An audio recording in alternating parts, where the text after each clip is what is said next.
waa maxay aalada ku timaada aalada TikTok maxaa loo hakiyay maxay wadamada isaga xiraan TikTok ma isweydiisay waxa yiri timir oo balaba ku jirto ma ogtahay inay khatar ku tahay naftaada iyo tan dawladda maxaa dhici kara hadii la xiro gabi ahaan aalada TikTok maadaama Hindi ay tiri application kan dhanka security ayuu halis ku yahay waana khatar dad badan ayaa dareemay culays aad iyo aad u weyn kadib markii laga xiray aalada TikTok hawadu ay ka baxday wax yar ama cilad yar ay ku timaadeen xasan waxa ku daawanaysaa fiidiyogan fadlan subscribe sar channelkan Diljir Official.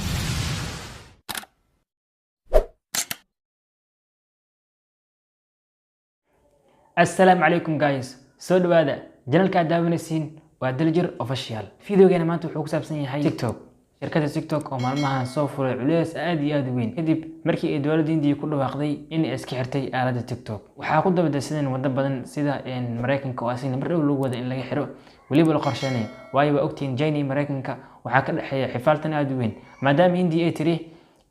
application kan security-ga dhanka security-ga ayuu halis ku yahay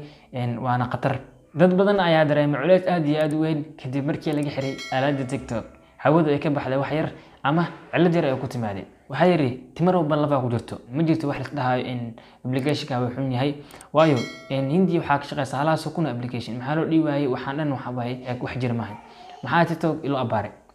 meesha waxa ku jiro meelaha badan oo TikTok laga xiro waxa ka mid ah Hong Kong India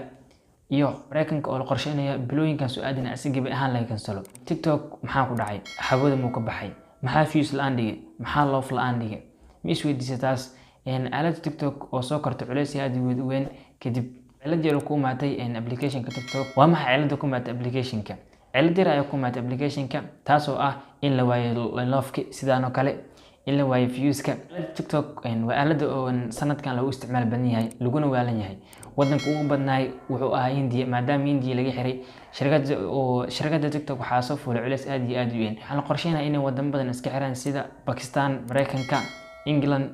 iyo wadamo badan ma ogtahay aalada TikTok inay khatar u tahay naftaada iyo tan wadankaaga sababtoo ah ma taqaana qayb setting ay ku qoran tahay data wuxuu ku leeyahay warbixintaada keedso waa keedinay waa ahaatay teeda kale ma ogtahay in wadankaada ay halis ku tahay maadaama aan meel walba ku sawirayso meel walba ka tagayso meel walba waxa waaye taasna waxa waaye meeshii waay